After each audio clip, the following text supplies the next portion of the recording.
ये जहां जहां हो रहा है कांग्रेस की सरकार, वहीं वहीं परेशानियां शुरू। गवर्नेंस तो आता ही नहीं है। गवर्नेंस अगर आता तो आज फाइनेंशियल कंडीशन ऐसे नहीं होता। कर्नाटक में देखिए वही हाल है, हिमाचल में वही हाल है। हिमाचल प्रदेश में अवैध मस्जिदों के निर्माण और बाहर से आने वाले लोगों की अवैध घुसपैठ को लेकर माहौल पूरा गर्मा हुआ है। शिमला के एक व्यस्त बाजार में कारोबार करने वाले बाहरी 46 व्यापारियों के पास से एक ही जन्म तिथि के आधार कार्ड मिले और लगभग ये सभी व्यापारी मुसलमान हैं। देवभूमि के नाम से हम लोग जानते हैं जिसको, वो उसका डेमोग्राफी बदलने की कंस्पिरेसी है ये।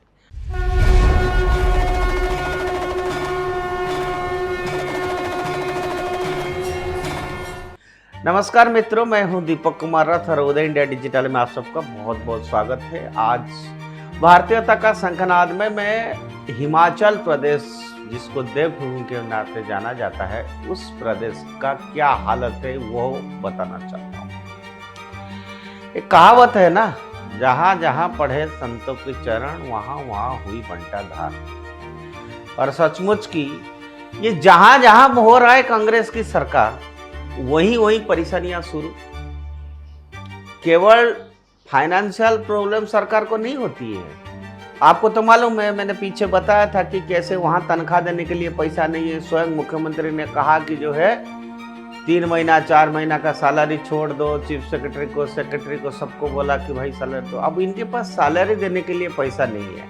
लेकिन अभी देखिए, हरियाणा के इलेक्शन में कह रहे हैं हम ये फ्री देंगे, जम्मू कश्मीर में कह रहे हैं वो फ्री देंगे। अरे भाई कहां से देंगे? पैसा आपके पास है नहीं है। और इनके साथ सिर्फ ये प्रॉब्लम भी नहीं है, गवर्नेंस तो आता ही नहीं है। गवर्नेंस अगर आता तो आज फाइनेंशियल कंडीशन ऐसे नहीं होता। कर्नाटक में देखिए वही हाल है, हिमाचल में वही हाल है। एक और भी है कि ये जहां जहां जाते हैं वहां सोशल हार्मनी जरूर बिगड़ता है। वहां जो है, ये जो सेकुलरिज्म के नाम पे जितना चीज हो सकता है वो सब होता है। वर्तमान में आप अगर देखेंगे कि हिमाचल प्रदेश में एक और समस्या आया है। वो क्या है कि अवैध मस्जिद।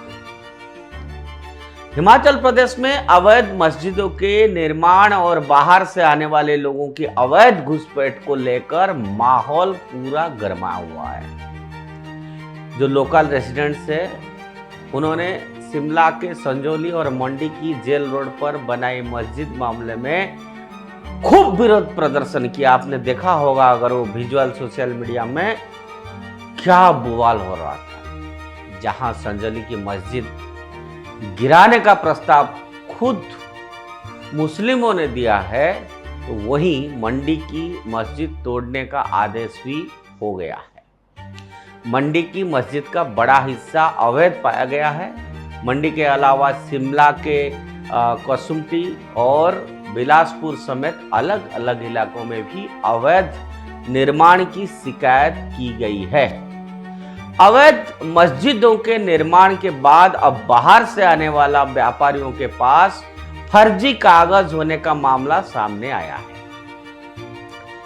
शिमला के एक व्यस्त बाजार में कारोबार करने वाले बाहरी 46 व्यापारियों के पास से एक ही जन्म तिथि के आधार कार्ड मिले और लगभग ये सभी व्यापारी मुसलमान हैं। और इसको लेकर स्थानीय व्यापारियों ने शिकायत भी दर्ज की है। और रिपोर्ट्स के अनुसार शिमला के गुम्मा बाजार इलाके में ऐसे व्यापारियों के होने की जानकारी मिली है, जहां के व्यापार मंडल ने एक शिकायत पुलिस को दी है। व्यापार मंडल ने कहा है कि बाहर से आकर उनकी बाजार के भीतर 86 लोग व्यापार कर रहे हैं। इनमें से 46 के आधार कार्ड पर एक ही तारीख की जन्म तिथि लिखी हुई है और बाहर से आने वाले 46 व्यापारियों के आधार कार्ड पर 1 जनवरी की ही जन्म तिथि लिखी हुई है। इनमें बस साल अलग अलग है। जिन 46 व्यापारियों की जन्म तिथि समान पाई गई है, उनमें से 42 मुस्लिम है और देश के अलग अलग हिस्सों से हिमाचल में व्यापार करने के लिए वो पहुंच गए। इनमें अधिकतम व्यापारी जो है वो पश्चिम उत्तर प्रदेश से ताल्लुक रखते हैं। इनके आधार कार्ड पर 1 जनवरी की तारीख जन्मतिथि के रूप में पड़ी हुई है। गौरतलब है कि देश में कई मामलों में जन्मतिथि तारीख याद ना रहने पर 1 जनवरी डाल दी जाती है, लेकिन हिमाचल प्रदेश का मामला इसलिए भी गंभीर है क्योंकि यहाँ 25 से 23 साल के युवकों के भी आधार कार्ड में यही समस्या पाई गई है। आप जोड़िए उसको। अब मित्रों सवाल यह उठता है कि यह अवैध मुस्लिम कौन है, कहां से आ रहे हैं। मित्रों एक बहुत खतरनाक साजिश है कि हिमाचल और उत्तराखंड जैसे देवभूमि के नाम से हम लोग जानते हैं जिसको, उसका डेमोग्राफी बदलने की कंस्पिरेसी है ये, सोचे समझी रणनीति है ये। और यह सिर्फ पहाड़ की डेमोग्राफी बदलने का मसला नहीं बल्कि एक बहुत बड़ी षड्यंत्र का हिस्सा है। और यह षड्यंत्र है इस देश को मुगलिस्तान बनाने का। कैसे वो आपको समझाऊंगा, आप बस सुनिए, ध्यान से सुनिएगा मैं क्या कह रहा हूं। हिमाचल प्रदेश और उत्तराखंड में चिंताजनक घटनाक्रम हम मुगलिस्तान कॉरिडोर के इस्लामिस्ट सपने की याद दिलाती है। आप पूछ सकते हैं कि मुगलिस्तान कॉरिडोर या मुगलिस्तान परियोजना ये है क्या चीज भाई।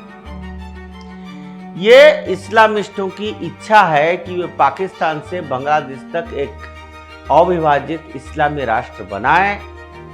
यहां मुस्लिम कॉरिडोर पाकिस्तान को बांग्लादेश से जुड़ेगा और भारत के उत्तरी भाग तक फैला होगा। अब फिर आइए आपको बताते हैं हम इस परियोजना को कैसे शुरू किया गया। आपको पता ही होगा कि भारत की विभिन्न क्षेत्रों में हिंदू आबादी में उल्लेखनीय गिरावट आई है और मुस्लिम और ईसाई आबादी में वृद्धि हुई है। खासकर झारखंड, बिहार, उत्तर प्रदेश, हरियाणा और राजस्थान में हाल ही में हमने आपको बताया था कि कैसे झारखंड में साहिबगंज और पाकुड़ जैसे इलाकों में इस्लामी आतंक का दर्श झेलना शुरू कर चुके हैं, क्योंकि वहां बांग्लादेशी मुसलमानों की आबादी घनघोर तरीके से बढ़ रहा है। मुगलिस्तान कॉरिडोर पाकिस्तान और बांग्लादेश को जोड़ने के लिए इस्लामवादियों का एक सपना है जो कि वर्तमान में यह असंभव लग रहा है। लेकिन कुछ जिलों में बढ़ती मुस्लिम आबादी के कारण संभावना के द्वार खुलते हैं जो निकट भविष्य में इन क्षेत्रों को जोड़ने वाला मार्ग बना सकते हैं। ये जो कॉरिडोर है ये पश्चिम बंगाल से बिहार होते हुए उत्तर प्रदेश तक फैल सकता है, जिसका आंतरिक सुरक्षा और विदेशी प्रभाव दोनों के लिए रणनीतिक निहितार्थ होगा। ये कहा जा सकता है कि पश्चिम उत्तर प्रदेश, पश्चिम बंगाल, आसाम और जम्मू जैसे क्षेत्रों में मुस्लिम आबादी में उल्लेखनीय वृद्धि देखी गई है, लेकिन निकट भविष्य में विभाजन शैली का विभाजन संभव नहीं है। अब ये कौन नहीं समझता है कि रणनीतिक जिलों में मुस्लिम आबादी में वृद्धि एक्सटर्नल इंटरफेरेंस के अवसर प्रदान कर सकती है, जो देश के अंदर विध्वंसक गतिविधियों के लिए एक सुरक्षित गलियारों का निर्माण कर सकती है। मित्रों, बिहार, झारखंड, बंगाल और आसाम में उच्च मुस्लिम जनसंख्या वृद्धि के लिए चिन्हित किए गए जिले रणनीतिक महत्व रखते हैं। पश्चिमी असम संघर्ष के दौरान पूर्वोत्तर को अलग थलग करते हुए मध्य और ऊपरी असम तक हमारी पहुंचों को बाधित करने के लिए एक बैरेज के रूप में काम करता है। और इसी तरह से किशनगंज, दिनाजपुर, मालदा कॉरिडोर भारत के रेलवे नेटवर्क के लिए एक प्रमुख आपूर्ति मार्ग, और जिस तरह से यहाँ मुसलमान आबादी बढ़ रहे हैं वो दिन दूर नहीं जब बंगाल को गंगा बेसिन के क्षेत्रों से अलग किया जा सकता है। वैसे ही दिल्ली के निकट मुस्लिम बहुल जिला है, विशेष रूप से पश्चिमी उत्तर प्रदेश और मेवात में जनसंख्या परिवर्तन राजधानी के लिए घटता हुआ खतरा प्रस्तुत करते हैं। दिल्ली से लगभग 90 किलोमीटर दूर स्थित मेवात और उत्तर में मेरठ और बागपत जैसे जिला में संभावित पिंसर बनाने से जो शहर को घेर सकता है। मेरठ, मुजफ्फरनगर और बागपत सहित क्षेत्रों में मुस्लिम आबादी में उल्लेखनीय वृद्धि देखी जा रही है, जबकि हिंदू वहां घट रहे हैं। और मेवात, पलवल, अलवर और भरतपुर जिलों की तहसीलों में स्पष्ट यह प्रवृत्ति मुसलमान संप्रदायों में तेजी से वृद्धि दर्शाती है, जिसमें वृद्धि दर हिंदुओं की तुलना में काफी अधिक है। यदि ये प्रवृत्ति जारी रहती है तो दिल्ली और गुड़गांव और फरीदाबाद जैसे प्रमुख वाणिज्यिक और राजनीतिक केंद्र अगले 50 वर्षों में मुस्लिम बहुल क्षेत्रों से घिर जाएगा। इन क्षेत्रों की संभावित रणनीतिक वैधता पिछले उदाहरणों की तुलना में चिंताजनक है, जहां भारत ने राजनीतिक और वाणिज्यिक कारणों से कुछ क्षेत्रों को दूसरे पर प्राथमिकता दी, जैसे कि विभाजन और 1962 के चीन भारतीय युद्ध के दौरान इन क्षेत्रों में तेजी से मुस्लिम जनसंख्या वृद्धि और मुजफ्फरनगर दंगों में देखी गई अशांति दिल्ली की भविष्य की सुरक्षा और स्थिरता के लिए चिंताएं बढ़ाती है। आम धारणा के विपरीत डेमोग्राफी चेंज की प्रति राजनीतिक उदासीनता एक्रॉस पार्टी लाइन्स में फैली हुई है, जिसमें भाजपा भी शामिल है, जिसकी प्रतिक्रिया को इन रणनीतिक रूप में महत्वपूर्ण क्षेत्रों में सिकुड़ते हुए हिंदू बहुमत की बढ़ती चिंताओं को प्रभावी ढंग से संबोधित करने में अपर्याप्त माना गया है। और झारखंड में 2001 और 2011 के बीच की अवधि के लिए भाजपा के शासन के बावजूद ईसाई आबादी में उछाल आया है, जो इस बात का उदाहरण है कि रणनीतिक निष्क्रियता ने इन परिवर्तनों को जारी रखने की अनुमति कैसे दी है। यह पैटर्न प्रमुख क्षेत्रों में धार्मिक जनसांख्यिकी को बदलने के प्रति राजनीतिक संतुष्टि की व्यापक प्रवृत्ति को रेखांकित करता है। यह बिल्कुल स्पष्ट है कि हिंदी पट्टी के विभिन्न हिस्सों में खतरनाक डेमोग्राफी चेंजेस हो रहा है, जहां हिंदू आबादी में तेजी से गिरावट आ रही है और अंततः मुस्लिम और ईसाई समुदायों में उल्लेखनीय वृद्धि के साथ अल्पसंख्यक बन सकते हैं। इन परिवर्तनों के दीर्घकालिक निहितार्थ, जो डेमोग्राफिक और पॉलिटिकल दोनों रूप से भारत के 2047 की ओर बढ़ने के साथ ध्यान देना योग्य है। अभी समय आया है, हम सबको जागना पड़ेगा। तो आपको पता है कि अभी तिरुपति बालाजी के प्रसाद में बीफ और फिश ऑयल मिलाया गया है। अभी तो बहुत कुछ होना बचा है।